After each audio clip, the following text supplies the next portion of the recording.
अस्सलाम वालेकुम। दुरूद शरीफ पढ़ लें।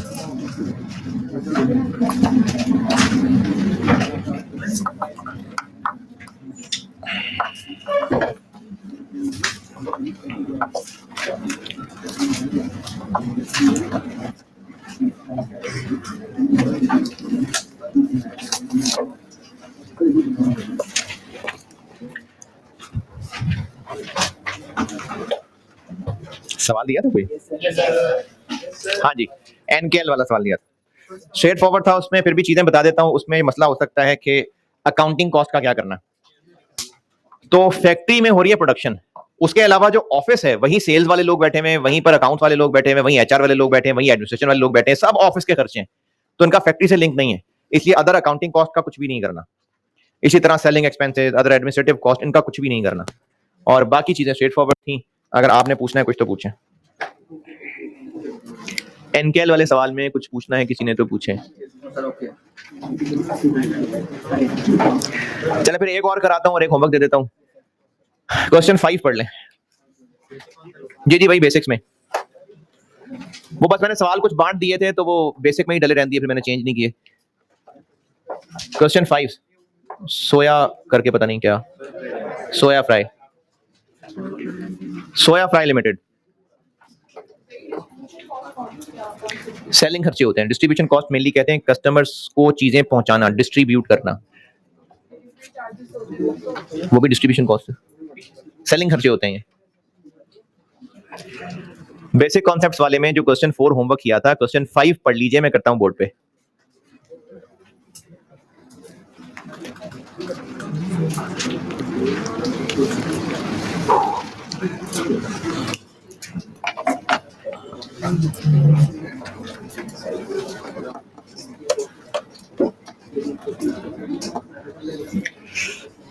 इधर उधर देखे जा रहे हैं, सवाल कहाँ है, पढ़ लें।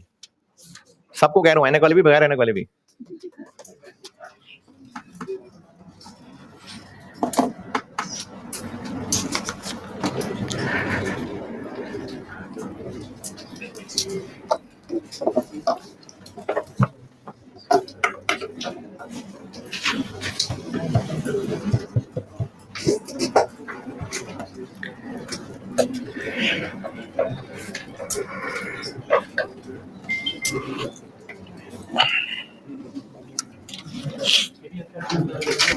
FR1 का, ये भी FR1 में होता था पहले टॉपिक, तो ये उसका सवाल है।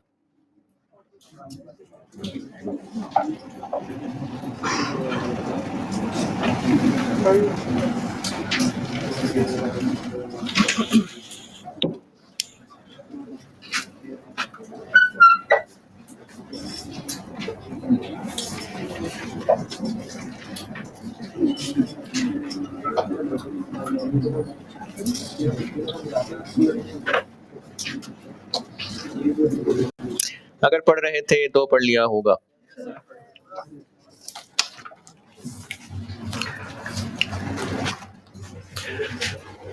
बेसिक कॉन्सेप्ट्स वाले में क्वेश्चन नंबर 5 रिक्वायर्ड है cost of goods manufactured rupees thousands है। डायरेक्ट मटेरियल कॉस्ट गिवन है जी। डायरेक्ट मटेरियल कॉस्ट ही गिवन है, नहीं फाइंड करनी पड़ेगी। चलें फिर कर लेते हैं। ओपनिंग रॉ मटेरियल यानी ओपनिंग डायरेक्ट मटेरियल जी कितना, 5000। अच्छा, एक होता है कि जब कभी आप किसी स्टोर से चीज खरीदें तो जो शॉपर में पैक करके चीजें दे रहे हैं, एक वो पैकिंग कॉस्ट है। अब ये बिजनेस ऑयल बेचता है तो झोलियां भर भर के, चुल्लू भर भर के बेचता होगा, है? पैकेट्स होते होंगे। तो अब अगर 1 लीटर का पैक है तो उस प्रोडक्ट के फिर 2 हिस्से हो गए, एक पैक है और एक उसके अंदर ऑयल है। तो अब ये पैकिंग जो है ना, ये डायरेक्ट मटेरियल है। ऑयल बेचते हैं ना अभी, ये तो नहीं ऐसे नहीं, ये जितना जितना आता है ले जाए, इसमें वो पैकेट का हिस्सा होगा। तो जो उसकी पैकिंग है वो प्रोडक्ट का हिस्सा है। वो प्रोडक्ट एक लीटर के पैक के लिए कितना पैकिंग मटेरियल लगना है पता ही है, तो इसलिए ये डायरेक्ट मटेरियल हो गया। तो डायरेक्ट मटेरियल हो गए 2। जिसको रॉ मटेरियल कहा हुआ है वो भी, और पैकिंग मटेरियल भी 700, 5700। और परचेजेस कितनी है? ये जिसको रॉ मटेरियल कहा हुआ है ये है 60,500, लेकिन इसमें रिफंडेबल सेल्स टैक्स शामिल है, तो रहने दें, क्या फर्क है? नहीं, रिफंडेबल सेल्स टैक्स को नहीं ऐड करना।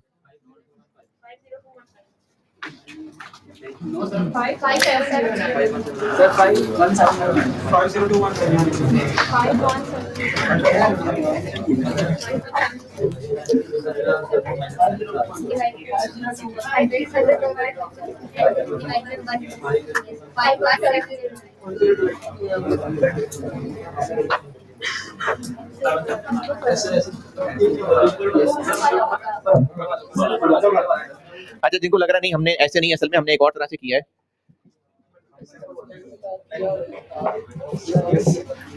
तो वो असल में यही है, इसमें से इसका 17% माइनस कर दें तो वो यही है। तो ये सही है कि ये सही है? ये सही है। एक क्लास लगाई थी मैंने पूरी परसेंटेजेस पे, तो इसमें सेल्स टैक्स 17% इंक्लूडेड है, ये 117 है, तो हमें उसके बगैर वाला चाहिए। तो 60,500 इंटू 100 ओवर 117, ये भी खरीद रहे हैं और ये भी खरीद रहे हैं। ये क्या है? Packing material. और इसको खरीद के लाने में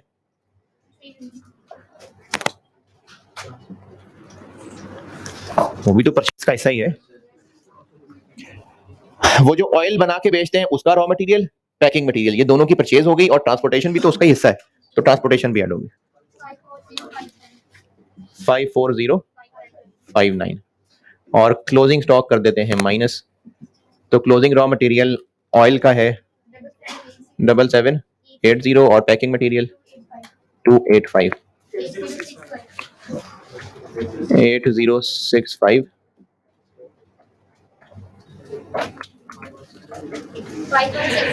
51694।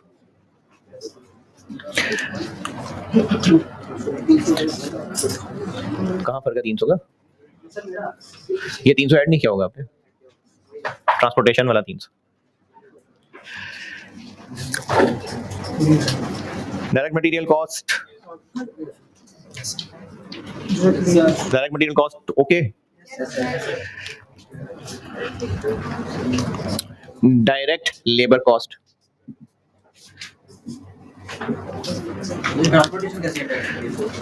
ट्रांसपोर्टेशन डायरेक्ट मटेरियल कॉस्ट कैसे? ट्रांसपोर्टेशन डायरेक्ट मटेरियल कॉस्ट को हिसाब से सोचेंगे तो फिर आपको नहीं समझ आएगी। जब मटेरियल हम खरीद के ला रहे होते हैं तो बस सिर्फ परचेज प्राइस होती है, उसमें ट्रांसपोर्टेशन भी है, तो ये वही वाली ऐड कर दी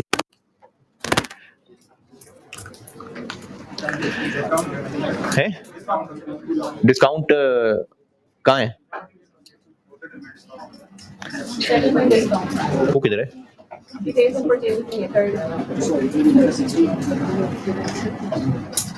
कहाँ है?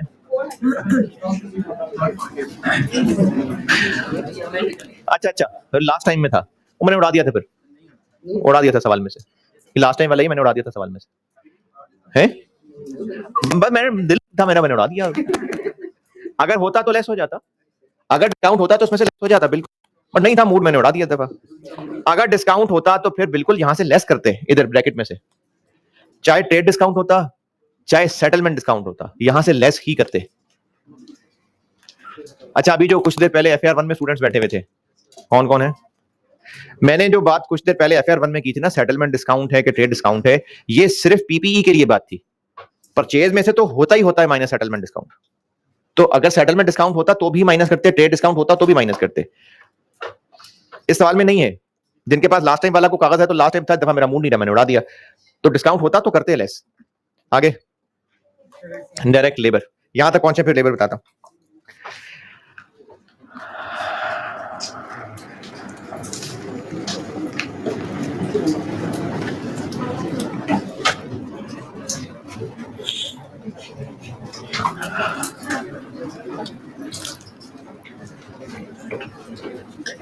जो कॉस्ट है, अगर ये पैकिंग मटेरियल में डायरेक्ट कॉस्ट में अमाउंट पे आप 70% की ऐड करते हैं ना, अगर पैकिंग मटेरियल परचेजेस में ना लेता तो हाँ, तो ट्रांसपोर्टेशन भी फिर मैं उसकी ना यूज करता।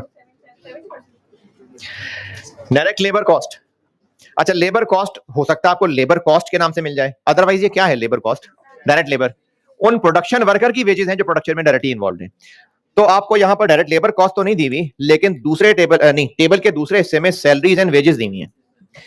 और इनके बारे में पॉइंट नंबर 2 के अंदर डिटेल ये बताई हुई है कि इनमें से 60% मैन्युफैक्चरिंग यानी फैक्ट्री के लोगों की सैलरीज हैं और 40% एडमिनिस्ट्रेटिव यानी ऑफिस के लोगों की सैलरीज हैं। तो हमारा तो काम यहां पर पहली बात है ही फैक्ट्री से।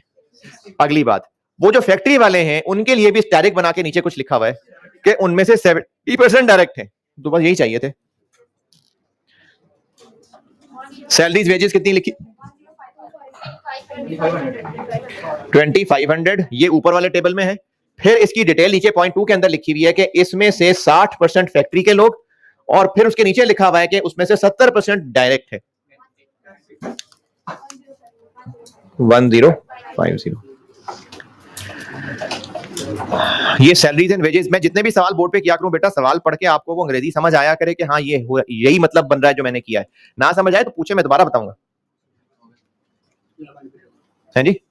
हाँ, तो कोई मसला हो तो पूछा करें, मैं रिपीट कर दूंगा, प्रोवाइडेड के होश से सुना भी करें। ये ना हो क्लास के एंड पे कैसा रिपीट कर दें, होश से सुना भी करें। मैं दोबारा बता रहा हूं, टोटल सैलरीज एंड वेजेस दी हुई हैं पता नहीं 2500। पॉइंट नंबर 3 में इनके बारे में लिखा हुआ है कि इनमें से 60% वो हैं जो फैक्ट्री यानी मैन्युफैक्चरिंग से रिलेटेड हैं और 40% वो हैं जो एडमिन से रिलेटेड हैं। तो हमारा तो काम है ही इससे। इनमें से आगे मजीद डायरेक्ट लगा के तोड़ा हुआ है कि इसमें से 70% वो लोग हैं जो डायरेक्टली प्रोडक्शन में एंगेज हैं, तो बाकी 30 कौन होंगे? जो इनडायरेक्ट होंगे। तो ये है डायरेक्ट लेबर कॉस्ट, 2500 के 60% का 70%। FOH FOH वापस ऊपर टेबल पे, रेंट।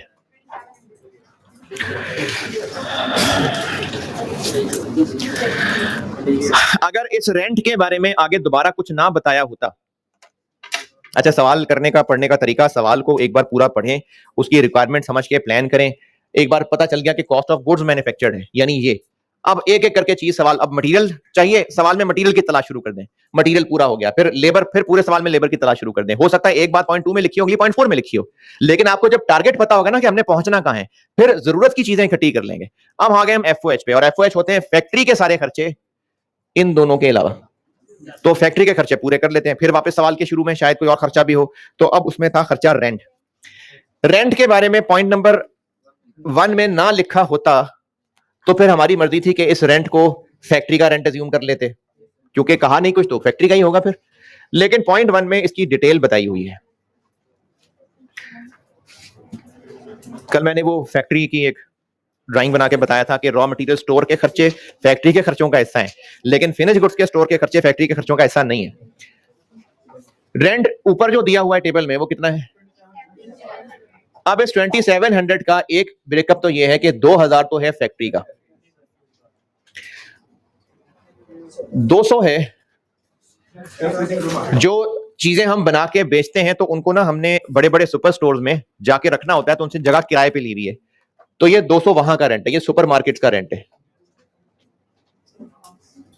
और जो 500 है उसके आगे फिर दो टुकड़े हैं, नहीं दो, इनमें से 50% और 10% ये डायरेक्ट मटेरियल का है, क्योंकि इन दोनों को मिला के मटेरियल कह दिया ना हमने। तो 60% मटेरियल से रिलेटेड है स्टोरेज, और 40% फिनिश गुड्स की स्टोरेज। तो इस 500 में से 40% ये फैक्ट्री का नहीं है, और ये 200 फैक्ट्री का नहीं है। 2700 ऊपर टेबल में लिखा हुआ है, इसमें से 2000 तो है ही फैक्ट्री का रेंट, इसके अलावा 200 सुपरमार्केट्स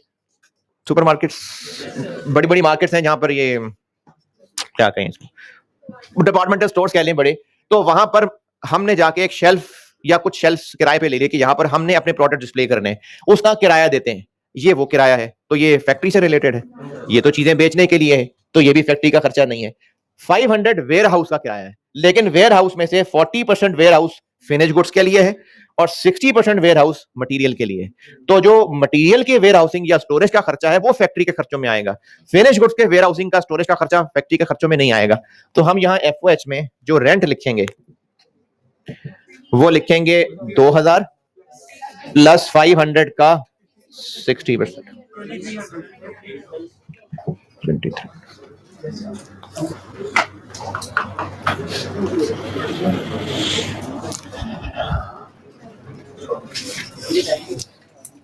हाँ जी 2300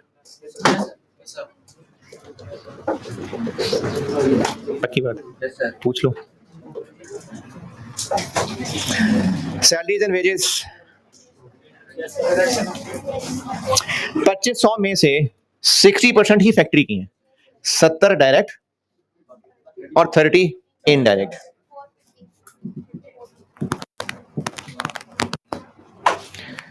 $2500 के 60% में से 30%।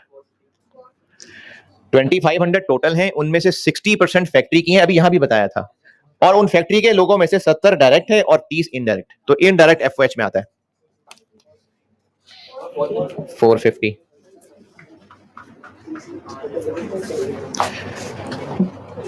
जी जी कहां पर, दोबारा बोलिए। जी जी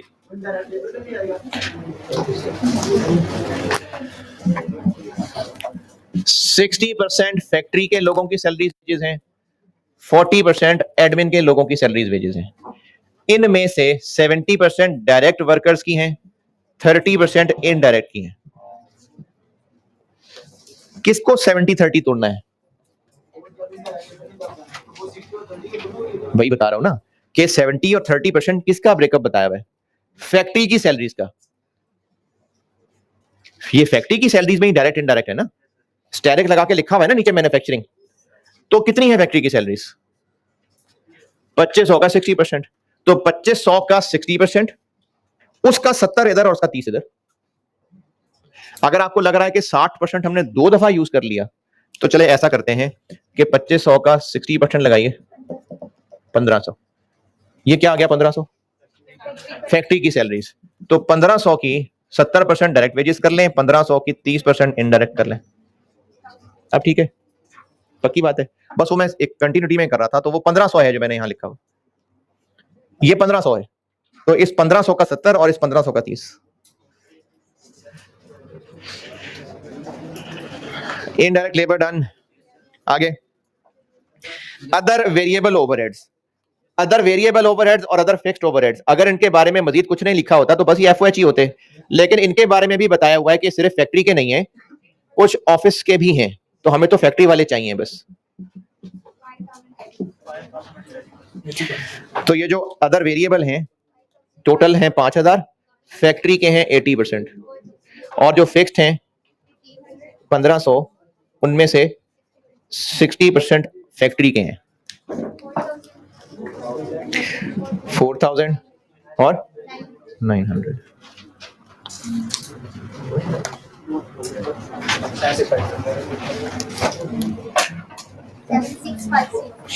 seven six five zero.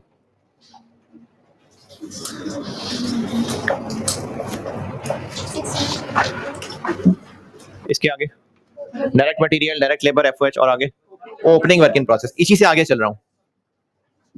Opening work in process इधर इधर हूं मैं, 1950।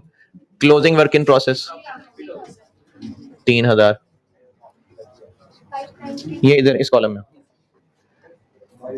593। ये कॉस्ट ऑफ गुड्स मैन्युफैक्चर्ड है।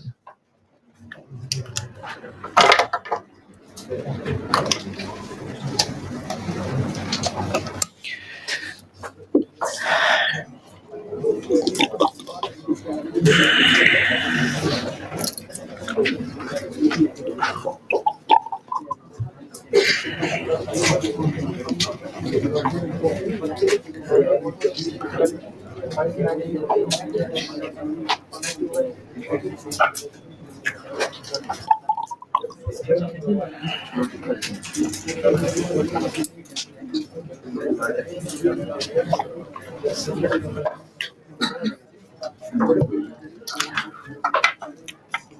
ये सुपरवाइजर है, सुपरवाइजर ये एडमिनिस्ट्रेशन में आता है। फैक्ट्री के सुपरवाइजर्स हैं तो फैक्ट्री के सुपरवाइजर्स हैं तो फैक्ट्री में हैं, अगर सेल्स टीम के सुपरवाइजर्स हैं तो सेलिंग एक्सपेंस है। आप पूछ रहे थे कुछ जी, इसमें क्या एतराज है? वो कोई एतराज है या समझ नहीं आई बात? समझ नहीं आई। आप लोगों ने क्या पूछना अभी नीचे वाले जो रूम है?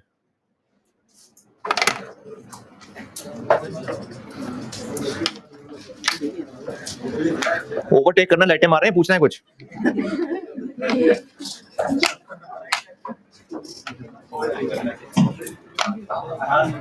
जी बेटा बोलिए। Raw material work in process में होता है, एक ओपनिंग रॉ मटेरियल और एक क्लोजिंग है। ओपनिंग को ऐड करते हैं, क्लोजिंग को लेस करते हैं। सर इसके कहां पर? मुझे नहीं raw material work in process में होता है। रॉ मटेरियल अलग चीज है, वर्क इन प्रोसेस अलग चीज है बेटा। रॉ मटेरियल इन्वेंटरी एक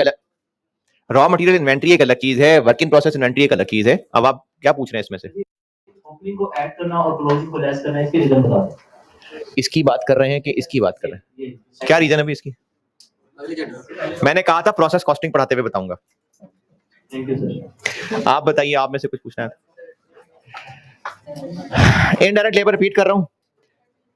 सैलरीज वेजेस टोटल दी हुई है 2500। इनमें अच्छा ये सारे खर्चे फैक्ट्री वाले हैं, ठीक है? अगले पीछे मल्लेदारों के खर्चे नहीं है, ऑफिस के खर्चे नहीं है, सेल ऑफिस के नहीं, सारे फैक्ट्री के खर्चे हैं। टोटल सैलरी दी हुई है 2500। इनके सामने लिखा हुआ है कि इनमें से 60% मैन्युफैक्चरिंग और 40% एडमिनिस्ट्रेशन की है। मैन्युफैक्चरिंग यानी फैक्ट्री की है, इसका 60% लें तो 1500 बन गया। तो फैक्ट्री के सारे वर्कर्स, सारे एम्प्लॉइज की टोटल सैलरीज वेजेस 1500 हैं। इनमें से आगे फिर मैन्युफैक्चरिंग के साथ स्टैरिक लगा हुआ है, और उस टेबल में नीचे स्टैरिक लगा के स्टार जो होता है, तो उसमें कहा हुआ है कि जो मैन्युफैक्चरिंग वाली अमाउंट आपने निकाल ली, इसके 70% डायरेक्ट वेजेस बनती हैं और 30% इनडायरेक्ट बनती हैं। तो मैंने 1500 का 30% लिया है, वो मैंने इनडायरेक्ट लेबर में लिख दिया। और कोई सवाल?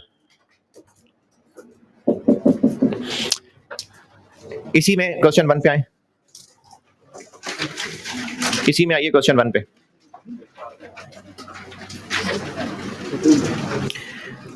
इसमें भी इस दफा मूड नहीं था डिस्काउंट का, तो मैंने काट दिया, बस वो डिलीट होना रह गया। तो इसके सॉल्यूशन में चेंज कर दी थी, सवाल में से मिटाना रह गया। तो ऊपर क्वेश्चन 1 में डिस्काउंट आ रहा है, वो उड़ा दें। एक ही आ रहा है, नहीं सॉरी, सेटलमेंट वाला उड़ा दें, बल्क ठीक है। वैसे बता रहा हूं कि सेटलमेंट डिस्काउंट हो या ट्रेड डिस्काउंट हो, वो कॉस्ट में से होगा लेस। बस वैसे ही सवाल में चेंज की थी, मेरा नहीं मूड था सेटलमेंट डिस्काउंट का, तो मैंने उड़ा दिया। सोल्यूशन में से उड़ा दिया था, इसमें से रह गया था उड़ाना। तो सेटलमेंट डिस्काउंट उड़ा दें, क्योंकि सोल्यूशन में चेंज कराऊंगा तो ज्यादा फिगर्स बदलेंगी, है? तो आप लिखा रहने, आप उसके मुताबिक सॉल्व कर लें, नहीं तो जो अगली टाइम में आओगे दोबारा सेटलमेंट डिस्काउंट वाली लाइन उड़ा दें और बल्क परचेज वाली बात रहने दें। ये bulk purchase trade discount type चीज ही है। बल्क है जी, किधर है, कौन है, मुझे कह रहे हैं जी, बोले क्या एक्सप्लेन कर दूं? बल्क परचेज डिस्काउंट क्या होता है? हाँ जी, हाँ जी, जब ज्यादा चीजें खरीदेंगे ना तो सप्लायर पैसे कम कर देगा, तो ये बल्क परचेज डिस्काउंट है, बल्क डिस्काउंट है, तो ट्रेड डिस्काउंट ही है ये। अगर सेटलमेंट डिस्काउंट लिखा रहने देना है और उसके मुताबिक सॉल्व करना है तो कर लीजिए, आप मुझसे वैसे ही आंसर कंफर्म कर लेना। सेटलमेंट डिस्काउंट भी परचेजेस में से होगा लेस, होगा। अभी बहरहाल का है, सवाल में से उड़ा दें। अगर लिखा रहने देना है तो सॉल्यूशन में फिर अकॉर्डिंगली ये परचेज में से होगा लेस। अच्छा, इस सवाल में जो पॉइंट नंबर 2 बना हुआ है, सैलरीज एंड वेजेस, इसी तरह बाकी खर्चे भी हैं, डेप्रिसिएशन है, तो ये आगे सब कॉलम्स क्या हैं? फिर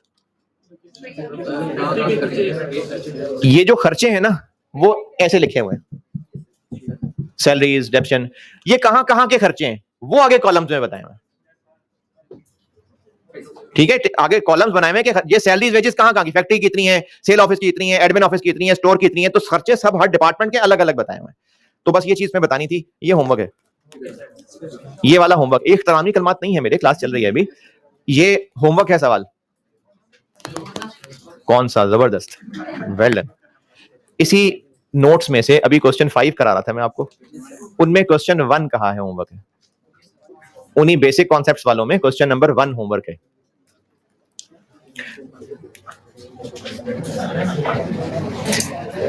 इन्वेंट्री की कॉस्ट कैलकुलेट हो गई, बहुत है कॉस्ट। अब एनआरवी पे आते हैं। मैंने आपको trading business, finish goods, manufacturing business, raw material, manufacturing business, finish goods, सबकी कॉस्ट कैलकुलेट करवा दी। प्रैक्टिस भी बहुत हो गई, बाकी भी और कुछ है कॉस्ट में। एनआरवी पे आते हैं।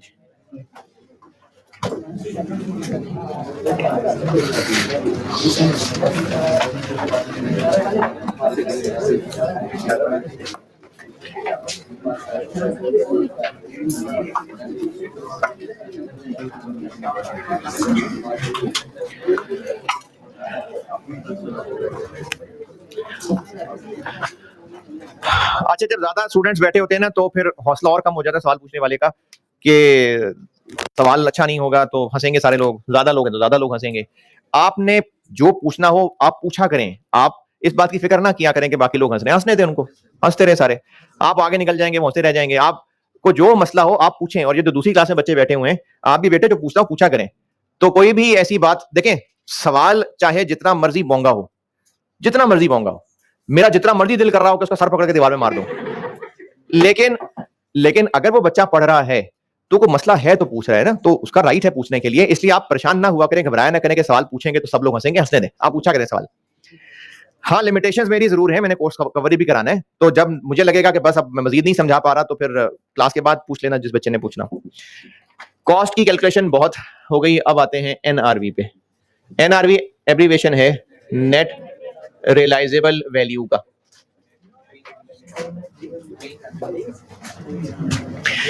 Net realisable value, NRV. NRV से जोड़ने के लिए एक रिकैप बताता हूं दोबारा।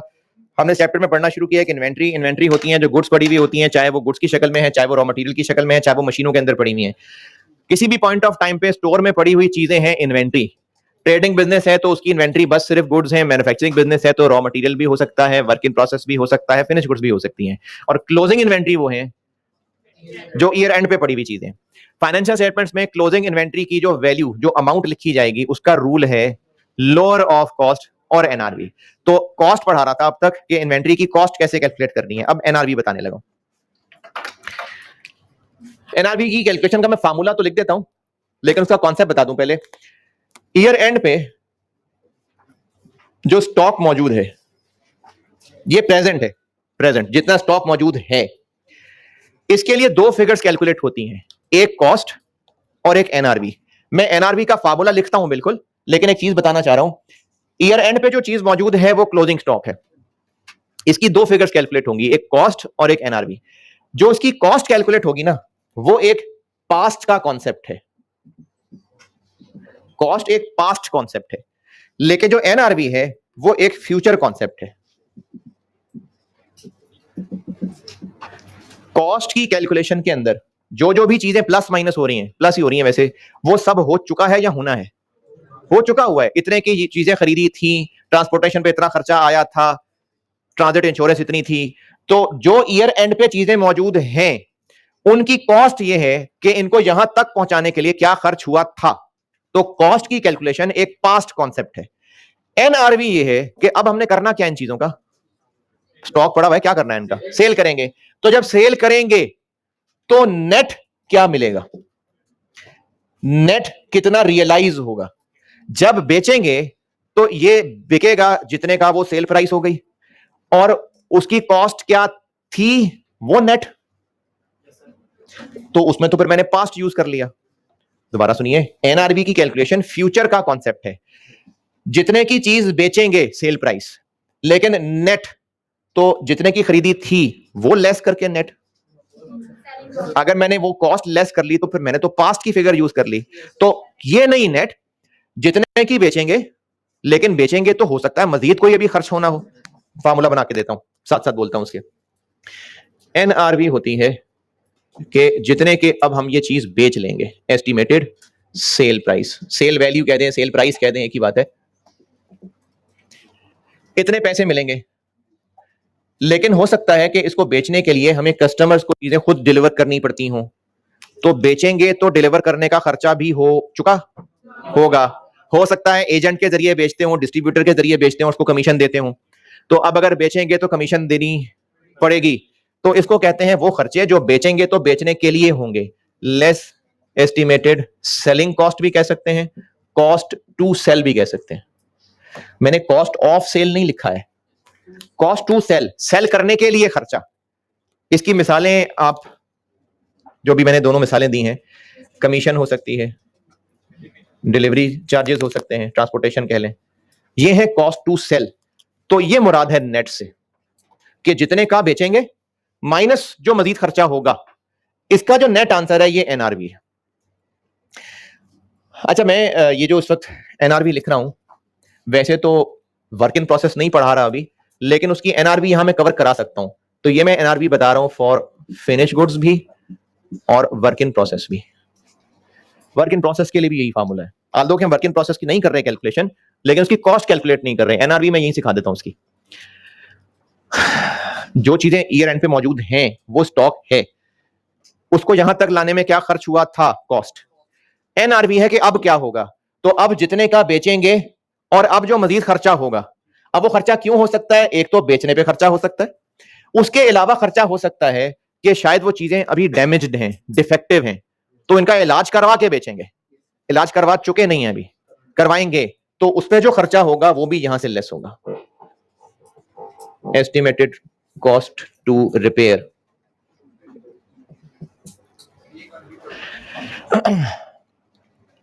जो लिखा हुआ है वो रिपीट कर दूं या जो समझा रहा था? लेस, शुरू से सारी, क्या शुरू से ये लाइन जो less estimated cost to repair. क्यों लेस कर रहे हैं हम लोग ना, एनआरबी कह रहे हैं कि अब से ऑनवर्ड जो होगा उसका नेट, अब से ऑनवर्ड क्या होगा, इस पड़े हुए स्टॉक को हम बेचेंगे तो उससे पैसे मिलेंगे, लेकिन बेचने के लिए कुछ खर्चा करना जरूरी होगा। वो खर्चा करेंगे तो बेचेंगे। क्या हो सकता है, कस्टमर को पहुंचाने का खर्चा हो सकता है, एजेंट को कमीशन देने का खर्चा हो सकता है, ये है कॉस्ट टू सेल। उसके बाद मैंने बात की थी कि हो सकता है जो चीजें हमारे पास पड़ी हुई हों वो भी खराब हो गई हैं, तो उनको ठीक करके बेचेंगे, तो ठीक करने पे भी तो खर्चा होगा, ये वो है। और अगर इसी को मैं फिनिश गुड्स की बजाय वर्क इन प्रोसेस की एनआरबी बना दूं, तो एक लाइन और लिख दूंगा मैं, एस्टिमेटेड कॉस्ट।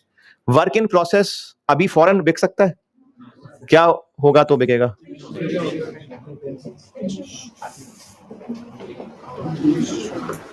तो अभी जिस पॉइंट पे वर्क इन प्रोसेस है उसमें जो मजीद खर्चा होना है ताकि वो फिनिश गुड बन जाए, वो भी लेस होगा। अच्छा, जरूरी नहीं कि हर सवाल में सारी चीजें होंगी। हो सकता है किसी सवाल में हो ही सिर्फ सेल प्राइस, तो वही एनआरवी होगी। हो सकता है ये खर्चा हो बस, तो इसमें से ये माइनस हो सकता है, ये भी हो, ये भी हो, ये भी हो।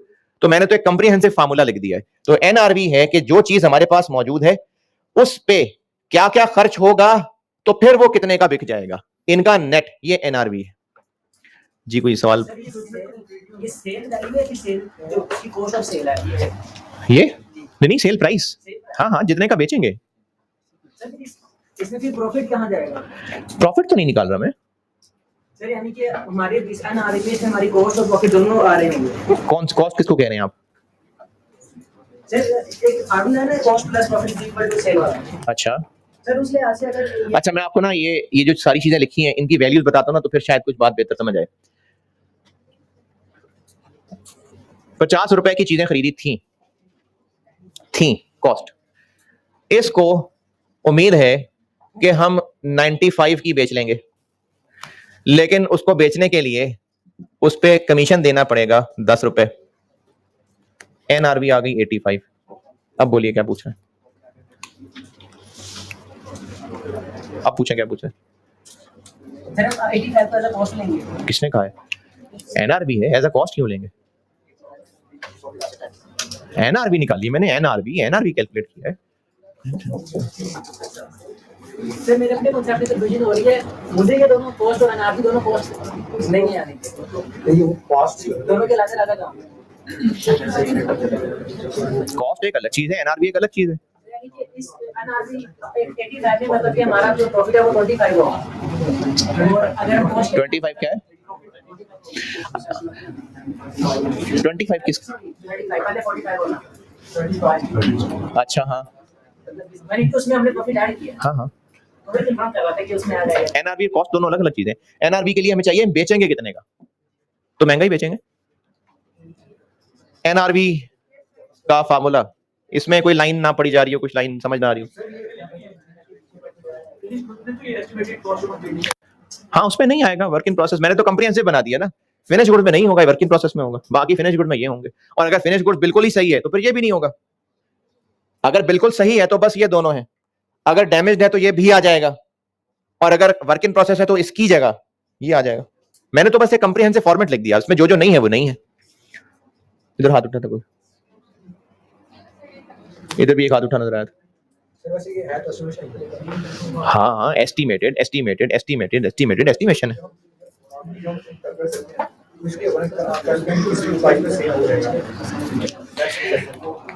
एनआरवी की कैलकुलेशन, अब रहा मसला कि एनआरवी कैलकुलेट कर क्यों रहे हैं। तो पहली बात तो ये कि रूल है, क्या रूल है? क्लोजिंग स्टॉक किस पे वैल्यू होगा? Lower of. नॉलेज के लिए बता देता हूं कि क्यों है ऐसा, वो मैं बता देता हूं अभी। अगर फिनिश गुड्स या वर्क इन प्रोसेस की एनआरवी निकालनी है तो ये फार्मूला है, और अगर मैन्युफैक्चरिंग बिजनेस के रॉ मटेरियल की एनआरवी निकालनी है तो इसकी एनआरवी होती है रिप्लेसमेंट कॉस्ट। अगर मैन्युफैक्चरिंग बिजनेस के रॉ मटेरियल के लिए एनआरवी निकालनी है तो उसकी NRV is equal to replacement cost. Raw material manufacturing में ही है ना, तो उसके लिए अगर एनआरवी कैलकुलेट करनी है तो वो रिप्लेसमेंट कॉस्ट।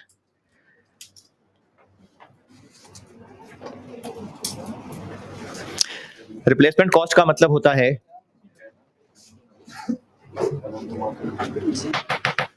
ये मैंने एनआरवी कैलकुलेट करनी बताई है फिनिश गुड्स, चाहे वो ट्रेडिंग बिजनेस की फिनिश गुड्स हैं चाहे वो मैन्युफैक्चरिंग की हैं, और ये एक लाइन लिख के मैंने वर्क इन प्रोसेस भी इसी में कवर कर लिया। लेकिन अगर मैन्युफैक्चरिंग बिजनेस का रॉ मटेरियल है उसकी एनआरवी निकालनी है तो उसका ये फार्मूला नहीं है, उसकी NRV is equal to replacement cost. और रिप्लेसमेंट कॉस्ट का मतलब होता है कि अभी अगर खरीदेंगे तो अब कितने का मिलेगा। कॉस्ट क्या थी कि जो हमारे पास रॉ मटेरियल स्टोर में पड़ा हुआ है वो कितने का खरीदा था, रिप्लेसमेंट कॉस्ट। अब अगर दोबारा खरीदेंगे तो कितने का मिलेगा, इसको रिप्लेसमेंट कॉस्ट कहते हैं।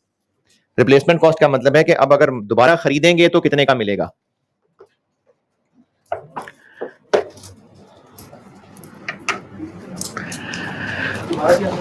दोबारा क्या खरीदेंगे, जो रॉ मटेरियल पड़ा हुआ है, जो रॉ मटेरियल पड़ा, अगर स्टोर में ये मार्कर पड़ा हुआ है रॉ मटेरियल है, रॉ मटेरियल ये 50 का खरीदा था, अब अगर दोबारा खरीदने जाएंगे तो अब क्या रेट चल रहा है, इसको रिप्लेसमेंट कॉस्ट कहते हैं।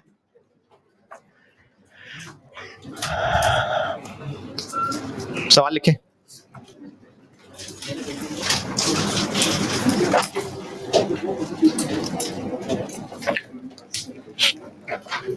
Estimated sale price, estimated sale price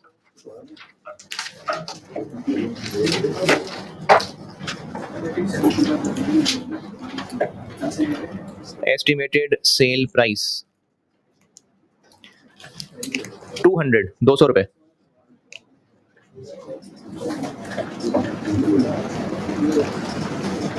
estimated sale price 200 है।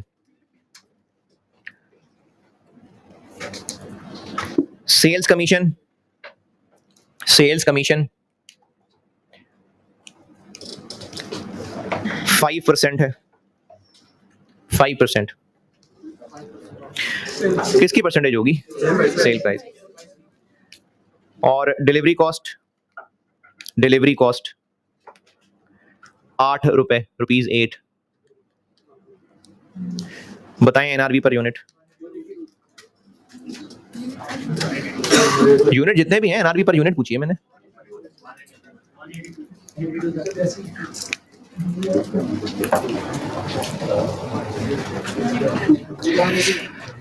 हाँ जी 182।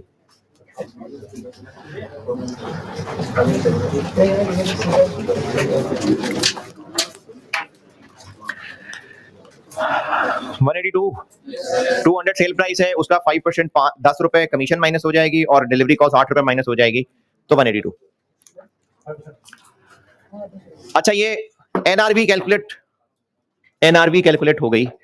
अब आपको मैं वैसे ही नॉलेज के लिए बता रहा हूं कि लोअर क्यों, रीजन बता रहा हूं। ऊपर से जाए तो जाने देना, उछल उछल के पकड़ने की कोशिश ना करना, बस है लोअर तो है, लेकिन मैं फिर भी आपको नॉलेज के लिए वजह बता रहा हूं उसकी।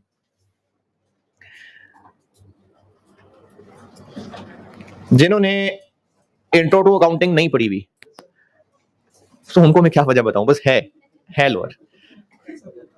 जिन्होंने पढ़ी हुई है इंट्रो टू अकाउंटिंग उनको समझा रहा हूं, और जिन्होंने FAR 1 भी पढ़ ली हुई है उनको भी समझा रहा हूं। बाकी जिन्होंने अभी शुरू किया जीरो अकाउंटिंग, कोई बात नहीं बेटा, जिंदगी में सारी बातों की समझ आनी जरूरी नहीं होती है, कोई बात नहीं। FAR 1 की मिसाल से बताता हूं, जिन्होंने FAR 1 पढ़ा हुआ है। IS 36 इम्पेयरमेंट, अगर एक प्लांट की कैरिंग अमाउंट 400 है और उसकी रिकवरेबल 480 है, तो कितने लोग हैं FAR 1 वाले, पढ़े हुए FAR 1? हाँ ठीक है, प्लांट की कैरिंग अमाउंट 400 है, रिकवरेबल अमाउंट 480 है, तो क्या करेंगे? इंपेयरमेंट नहीं करेंगे ना, एसेट को 400 पे आने देंगे, करेंगे। लॉजिक ये है कि हमेशा से स्टैंडर्ड्स भी बने हैं, उससे पहले स्टैंडर्ड नहीं भी थे, तो जब बड़े बूढ़ों की अकाउंटिंग कॉन्सेप्ट थे, तो एक अप्रोच ये रही है कि एसेट्स को बढ़ा चढ़ा के नहीं बताते, शोखे नहीं होते। अगर एसेट्स की औकात कम हो चुकी हुई है तो उनको कम कर देना चाहिए, और लायबिलिटीज को छुपा छुपा के नहीं रखते। एसेट्स को बढ़ा चढ़ा के नहीं बताते कि एक मिसाल FAR 1 पढ़े हुए लोगों के लिए ये इंपेयरमेंट वाली है। प्लांट बुक्स में 400 आ रहा है, एज लॉन्ग एज उसके बेनिफिट 400 से ज्यादा हैं तो बस ठीक है 400, लेकिन अगर इससे बेनिफिट्स कम मिलेंगे तो फिर 400 पे एसेट को एसेट ना दिखाएं, उसकी औकात पे उसको 380 पे ले आए। और अगर ये 480 होता तो इस 480 का क्या करते? कुछ भी ना करते, वो खुश होते और शुक्र अदा करते बस। तो 400 बुक्स में वैल्यू है, बस सिर्फ तसल्ली करना चाह रहे हैं कि क्या ये एसेट अपनी औकात से ज्यादा तो नहीं शो हो रहा, क्या इससे इतने बेनिफिट्स मिल जाएंगे? हाँ जी मिल जाएंगे, ठीक है, बेफिक्र होकर 400 का एसेट दिखाएं। लेकिन अगर इससे मिलने वाले बेनिफिट्स 380 हैं या चलो सिर्फ 80 हैं, तो फिर 400 ना दिखाएं, फिर कम कर लें। अच्छा, FAR 1 नहीं पढ़े हुए, चले इंट्रो टू अकाउंटिंग पढ़े हुए, डेटर्स हैं और उनमें यकीन है कि पैसे नहीं मिलने, तो फिर भी डेटर्स क्या क्या कि उनको एसेट दिखाते रहे और तरसते रहे कि पैसे क्यों नहीं मिल रहे। क्या करें जी? Bad debt. तो डेटर्स भी अगर हमें लगता है पैसे नहीं रिकवर होंगे तो फिर उनको नहीं कहने की जरूरत है एसेट। इन्वेंट्री हमारी बुक्स में कितने पे अपीयर हो रही होगी? पहले कॉस्ट पे, जितने की खरीदी थी 50 की खरीदी थी, बुक्स में रिकॉर्डेड 50 है, तो 50 पे अपीयर हो रही होगी। ये एसेट है इन्वेंट्री। तो इसी तरह ये देखेंगे कि कहीं ये अपनी औकात से ज्यादा पे तो शो नहीं हो रही, तो इसकी औकात ये है कि इससे कल को मिल क्या जाएगा, रिकवरेबल अमाउंट, कल को क्या बेनिफिट्स मिलेंगे, एनआरवी, कल को क्या बेनिफिट्स मिलेंगे। तो एनआरवी कैलकुलेट की जाएगी। इस एनआरवी की एंट्री कोई नहीं होने लगी, सिर्फ एनआरवी कैलकुलेट होगी। एनआरवी कैलकुलेट हुई और उसका आंसर आ गया 95, या चलो मैंने वो जो डाटा लिया था 85। तो बुक्स में जो इन्वेंट्री इस वक्त मौजूद है वो अपनी औकात से ज्यादा तो नहीं, इससे 85 मिल जाएगा ना, बस ठीक है, बेफिक्र होकर इसको 50 पे ही रखें, खुश होते रहे। इस 85 का कुछ नहीं करना, बस सिर्फ खुश हो रहे थे, ये तसल्ली कर रहे थे कि इसको 50 पे दिखा के ज्यादा तो नहीं कर रहे हम। तो एनआरवी को कंपेयर किया जाता है। एनआरवी क्या है? Net realisable value. जबरदस्त, वो तो होती है net realisable value. Future benefits क्या मिलेंगे?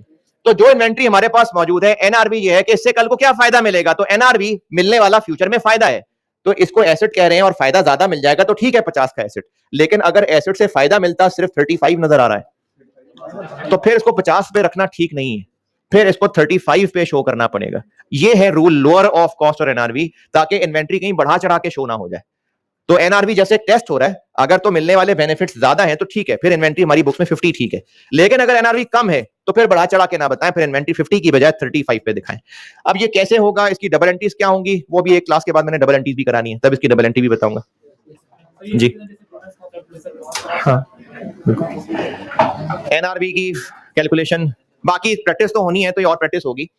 एनआरवी कैलकुलेट करने के लिए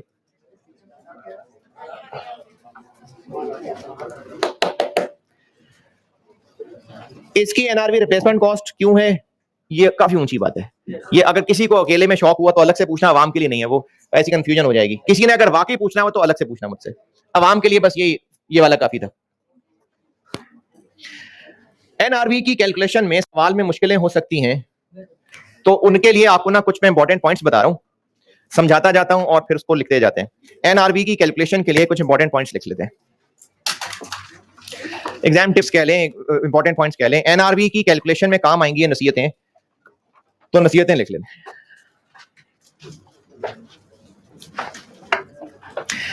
समझा देता हूं और फिर आप अपने अल्फाज में लिखिएगा।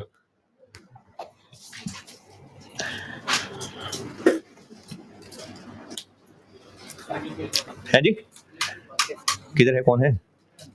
इतने अल्फाज में लिख लेना यार, मैं आपको समझा पूरा देता हूं, आपने अपने आप को समझाना है बस, अपने लिए लिख भी नहीं सकते हैं, पश्तो में लिख लें, अपने लिए लिखना है लिखें।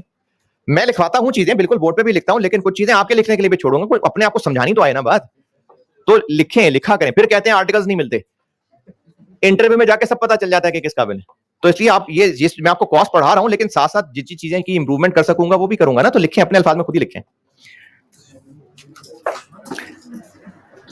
जिसको लगता है वो नहीं लिख सकता, मर जाए जाके।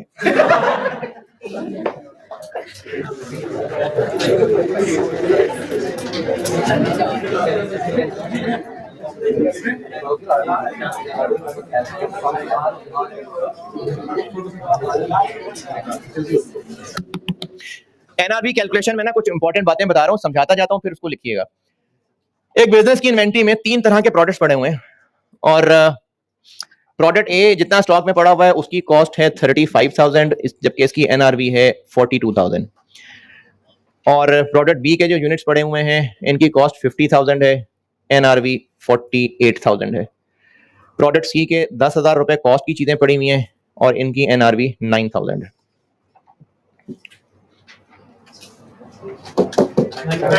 95,000, 99। तो वैल्यू ऑफ इन्वेंट्री क्या होगी? 95। देखें, अगर हमने 95 और 99 को कंपेयर कर लिया ना, तो ये जो भी आपको एनआरवी की सारी लॉजिक बताई थी ये बेकार हो जाएगी, क्योंकि इस वक्त 3 अलग अलग प्रोडक्ट्स हैं जिनमें से एक अच्छा है, बाकी दोनों फारिग हैं। अगर हमने 99 और 95 को कंपेयर कर लिया तो एक की अच्छाई में दूसरों की खामियां छुप जाएंगी, जबकि इनकी औकात अब उतनी नहीं रही है। तो इसलिए एनआरवी और कॉस्ट का कंपैरिजन ग्रैंड टोटल का नहीं करना। अगर इन्वेंट्री में प्रोडक्ट्स अलग अलग हैं तो प्रोडक्ट वाइज करना। एनआरवी और कॉस्ट का कंपैरिजन हर प्रोडक्ट के लिए अलग अलग करना है जी। तो उसका फिर सही जवाब ये बनेगा कि 35, 48 और 9, 92, ये सही जवाब है इसका। रिपीट कर रहा हूं कि पहला पॉइंट बता रहा हूं कि जब हमने कॉस्ट और एनआरवी का कंपैरिजन करना है तो वो सेपरेटली करना है फॉर ईच प्रोडक्ट। देखो इतनी तो अंग्रेजी बताई दी।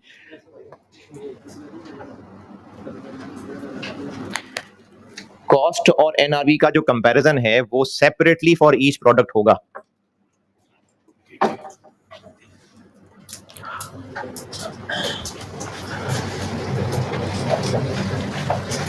और इसके लिए ये मिसाल लिखना चाहें तो लिख लें, ना लिखना चाहें तो भी लिख लें, फायदा ही है।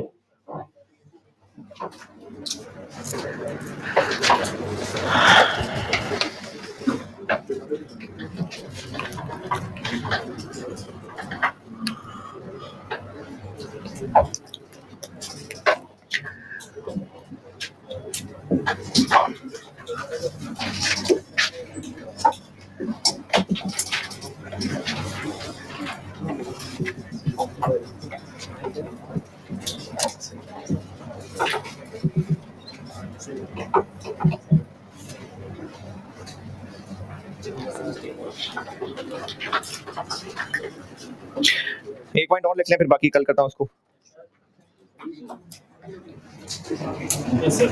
ये नोटेड, पॉइंट भी नोटेड। ये नहीं है अभी। प्रोडक्ट ए के 700 यूनिट्स हैं, तो उनमें से अब हर एक यूनिट का कॉस्ट एनआरवी अलग अलग कंपेयर करो।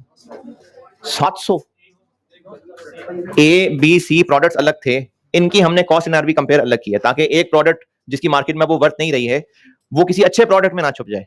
तो फिर ऐसा करते हैं कि प्रोडक्ट ए के 700 यूनिट्स पड़े हुए हैं, तो हर यूनिट की अलग अलग कॉस्ट एनआरवी कंपेयर करें। जरूरत नहीं है क्योंकि प्रोडक्ट एक ही है। तो ये जो product wise cost NRV comparison है, ये प्रोडक्ट वाइज है। एक प्रोडक्ट के यूनिट्स हैं तो उनको तो टोटली कंपेयर कर लेंगे। लेकिन अब इनको अलग, इनको अलग, क्योंकि जितना इसने बिकना है उतने का उसने नहीं बिकना है। अब ऐसा करना ठीक नहीं है कि 700 यूनिट्स की एनआरवी कॉस्ट मिला के आप 630 की अलग कॉस्ट और एनआरवी और इन 70 के लिए अलग करनी पड़ेगी। तो नोट रिपीट कर रहा हूं कि एक प्रोडक्ट के जितने यूनिट्स हैं उन सब की हम टोटल कॉस्ट और एनआरवी कंपेयर कर रहे होंगे, लेकिन अगर उनमें कुछ डिफेक्टिव भी हैं तो फिर नॉर्मल यूनिट्स की अलहदा कंपैरिजन और डिफेक्टिव के लिए अलहदा कंपैरिजन करना। फिर से, एक प्रोडक्ट के सब यूनिट्स के लिए total cost total NRV compare, लेकिन अगर उस प्रोडक्ट के कुछ डिफेक्टिव यूनिट्स हैं तो फिर नॉर्मल यूनिट्स के लिए अलहदा कॉस्ट एनआरवी कंपैरिजन है और डिफेक्टिव के लिए अलहदा है।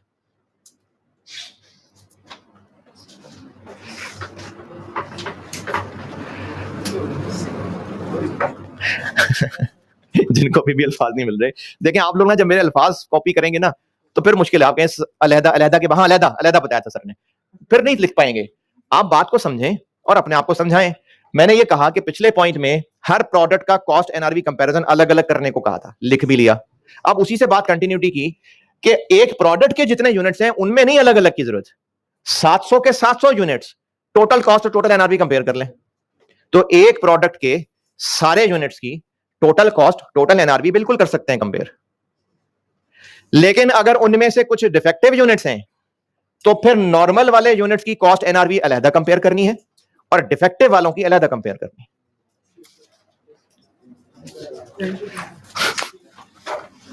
अरे अभी तो 4 बातें और बतानी थी। ठीक है जी, अल्लाह हाफिज।